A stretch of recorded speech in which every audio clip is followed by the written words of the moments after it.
and welcome to the Boomtown Hoops post-game show. We're here to talk about the Thunder's 119-97 loss to the New York Knicks. Without Shai Gilgeous-Alexander, a lot of problems, but, ultimately that second half just did the Thunder in. I'm your host, Bobby Howard. With me, we got Jesse, we got Josh. And Josh, what happened in this second half that really kind of sank the Thunder here? The tank is on. That's all it was to me. I mean, obviously no SGA, no Baisley today. Muscala just didn't play. Did he get any minutes? I don't know if he ever got in the game. He got a DNP. DNP. So they just don't play. He's just going to be traded now. So, they kind of just are – they're playing a team that's in the playoffs, is battling for a playoff spot, came out, looked good, got off to a good start.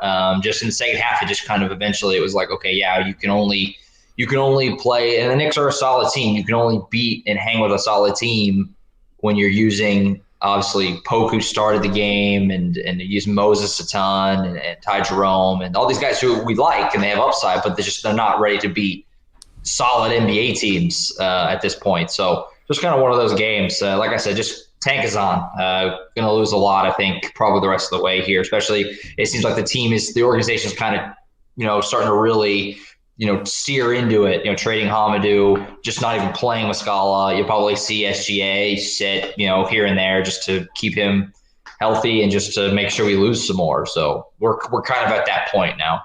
Yeah, it was a interesting game because a lot of balanced scoring. 7 of the 9 players who played got in double digits, but nobody just did enough. It was very, very rough. Meanwhile, you have the Knicks having, 3 guys go for over 20 points, with Julius Randle with 26, RJ Barrett with a career high 32, and Emmanuel Quickley off the bench, who Sean seems to be a big fan of, with 21. Jesse, your thoughts on the Thunder's, just kind of rough second half tonight, and what they looked like, without Shai, without a really central scorer tonight. Yeah, I mean, I think Josh said it. The tank's on. I do think Lou did a good job in the first. We needed somebody to kind of take control, and he did. I thought we kind of hung in the first half, but it just wasn't sustainable for the whole game. So, yeah, I think the tank is here. I'm down. After the Hami trade, I am down, and after this one. So I think we're just to the part of the season that we all knew would come. Yeah, this is actually your first time on since the Hami trade. I mean, it's only been a day, but your thoughts on Diallo, though? The very, very sad, to lose that last bit of an era for Oklahoma City. What are your thoughts on Hami? Yeah, that's really it. He was the last one. I feel like they distracted me by not playing Moose, and then they traded Hami, so I wasn't expecting that at all. I do think the upside of that is Ty Jerome's going to get some more minutes, so I'm trying to think of it positively. But they got me. I was not expecting it. I was not happy when I saw it, but I'm a little more understanding of it today.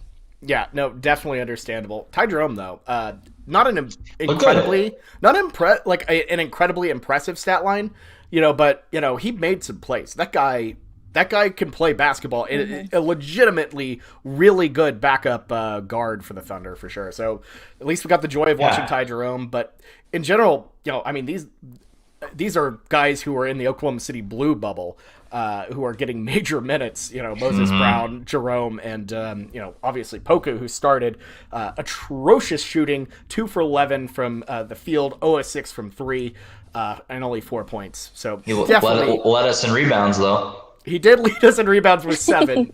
So Lou Dort was second there. Or actually no, it was Moses Brown with 9. I didn't even see Moses on the bench. I was looking at the starters. It's all good. Yeah, Moses is a rebounding machine. That's Moses. At the very least, you're going to get some boards from him. I like him. I think he's a decent little, a bench. Not little, obviously he's huge, but you get the idea. I mean, he's a nice little bench, player, bench piece, as I think a lot of those Blue guys probably are. Ty Jerome the same way, just a solid bench player for you on a team. Down the road, can be a guy who gives you some minutes. Can be a ball handler for you, whatever. He did some nice things in this game, like you said. So you take the positives, and Ty Jerome was one of the positives in this game. The bench as a whole really did pretty good, considering that the best part of our bench started the game. The bench was pretty good in this game. Yeah, basically everyone was pretty okay, but Poku. Moses Brown, 9 points.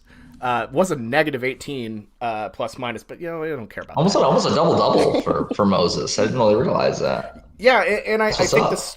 Yeah, for sure. I think the strength of our guys in the blue, it really speaks to the strength of the organization as a whole.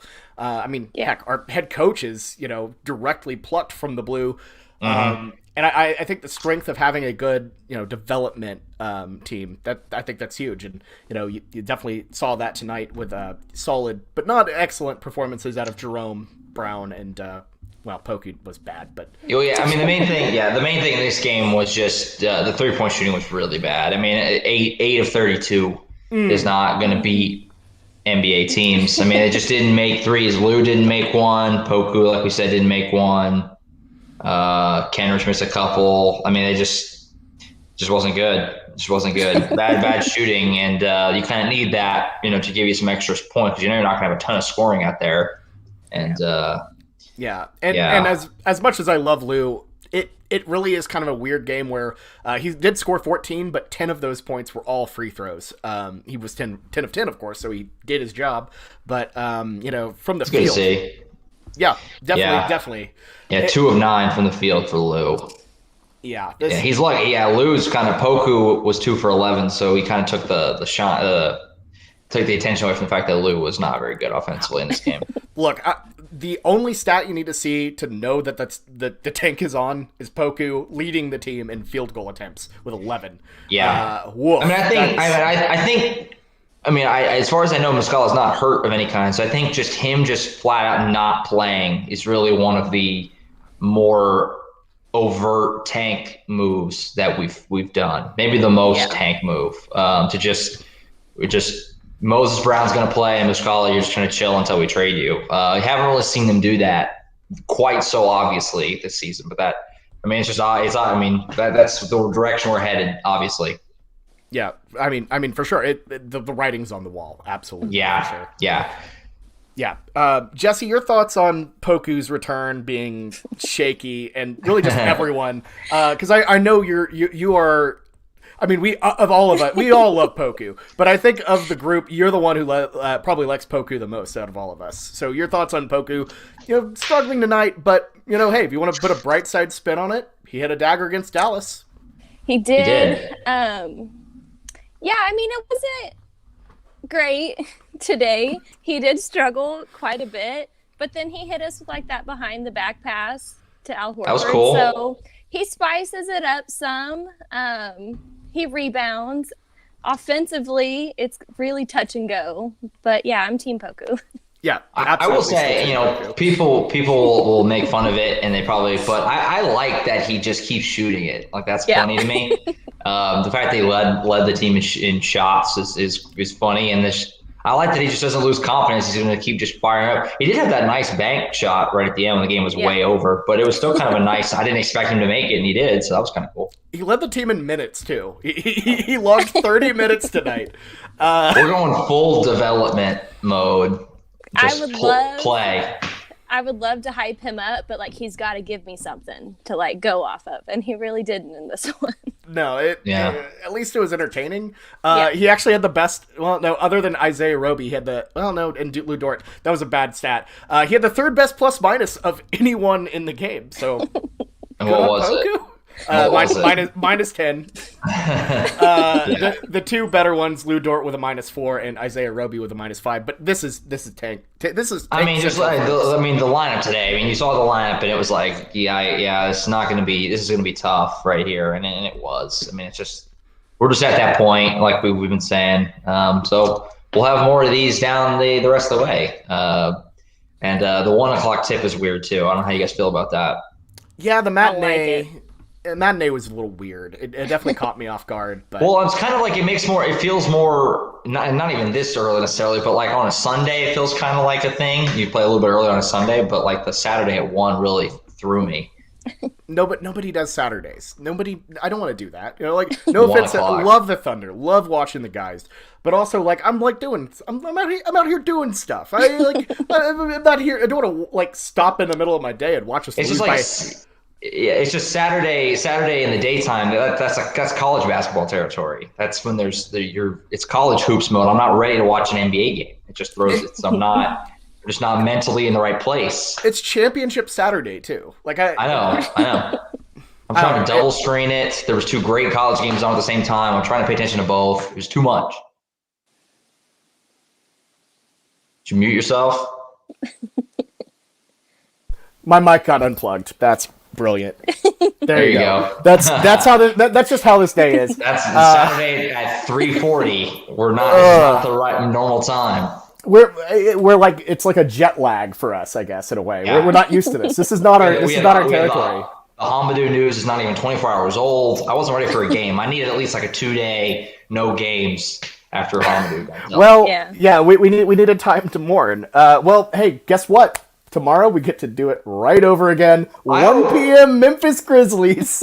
I hope we get to see Svi tomorrow at least. Give me something. Yeah, at least give us some Svi. Or SGA needs to be back. I can't see this team again tomorrow. This exact group. I need Svi just to at least pay attention to that, or I need to see Shea back or something. Give me something. Yeah, but hey, Wash brings up a good point. They got to the French got to watch Maladone and Ntilikina. So that's got to be really awesome for them. I guess we shouldn't be selfish for the international fans. Get a little bit. Yeah, we gave the Europeans some nice, early 7 a.m. early morning basketball. That's a big difference. Yeah, hey, that's all good. I get how that is in a weird reverse way. I've definitely woken up at 6 a.m. to watch Tottenham Hotspur. So there you go. Yeah, but look, not with you there. Yeah, that's fair. I don't. It's a different type of game, but man, this has been a just all around rough one. So it was. The second half was really, really gross. It was hard to lock. We've had a couple of these this year. It hasn't been too bad, but there has been a few of these games where it just gets out of hand and it's just gross. There's just no fans, obviously, so there's just no energy in the place, and it's like you just want to get there. You just want to get to the end of the game. Feel like fish and cage or just trying to get to the end of the game. It's just one of those. Matinees are always garbage, though. Like, nobody plays well. Even in Oklahoma City, which it's like, and they can't even do anything. Unless it's like the 2:30 on ABC Sunday games. Those can be good. But every other day game, it does feel like the players they're just not used to it. No, nobody's ready for this. We're not ready for this. It's whatever. But, yeah, I don't know. I think the Knicks are actually a legitimately good team, though. So there's that. Define good. First round exit. Round exit, but like good. They're gonna make the playoffs. So. Yeah, they have an all-star. Yeah, finally. Randall is really good. Good rookie. So they got something. They have something going on. They have Nerlens. It's the most life they've had in a while. Yeah, I don't know how much that says about the Knicks, but yeah. I don't know. I'm after our fiasco with Detroit last night. I don't want to call anything a dumpster fire. No kidding. I was not. If I never in a million years would have thought a bunch of Pistons fans would find us and get mad. How dare you? And we said nothing inaccurate. They've easily been one of the 2 or 3 least relevant teams in the NBA since the Thunder pretty much have existed. So yeah, I don't know. That's not even arguable. So I don't even know, but. Anyways, I digress. Jesse, any final thoughts? Because we kind of went down a rabbit hole there. Sorry about that. Any thoughts on the game? The Knicks, Pistons. This is just one of those games. This is one of those days. If they could just give me something to look forward to tomorrow, like if SGA could be back, that would be great. I just need more energy tomorrow than what we had today. And we probably do get SGA back. No Al Horford because back-to-backs. Mm-hmm. But I would love to see just watching Shea play basketball is such a pleasure. He was terrific against Dallas the other day. I'm down to see what Speed can do too. I don't know what's a realistic timetable for him, but if he could be around tomorrow, that'd be cool. Yeah, he was real. I liked him at Kansas a lot. He had a couple of big threes against OU one year. So. I did. I wouldn't have minded the Thunder scooping him up in the second round that year. Also, he was kind of one of those guys. I was like, I always like taking older guys who were good in college whenever you're already good, because I was the Thunder were contending at the time, and so because they can contribute much quicker than a guy who's like 19 or something. Mm-hmm. So I kind of wanted him, and then I honestly just kind of forgot about him. Then the Lakers drafted him, right, and then he got dealt to the Pistons. Yeah, and the Pistons, going back to what we were just saying, they're not on TV, they're not in the playoffs, so that you don't even know what they're doing. So I forgot he existed. Well, here's my thing: is like they used all those assets to get Blake Griffin and Andre Drummond, and then got nothing back for it. They bought out Blake Griffin. That is a garbage franchise. I'm doubling down. I'm just being honest here. I'm sorry. What was the goal of that Blake Griffin trade in the first place? It just didn't make any sense. He dunked over. They're like, he dunked over a Kia 8 years ago. Let's get him. Yeah. I mean, I love Blake Griffin, obviously. It didn't make any sense to take on that contract with where they were. It's not like he was a piece to help them. I don't know. Didn't make any sense. Whatever. I don't know. At this point, we're just riffing. So, oh my gosh. Josh, Jesse, thank you so much for joining us today. And this was always a blast. Didn't mean to steal your little arm or little hand pump thing there. No, I didn't invent it. So. No, it's all good. It's all good. And thank all of y'all for watching us just kind of riff about what was not a great Thunder game. So no. So hopefully tomorrow we have more points to talk about that are good. But until then, enjoy your Saturday, do some non-Thunder related stuff, and have a good time. We'll see you tomorrow. Thunder up.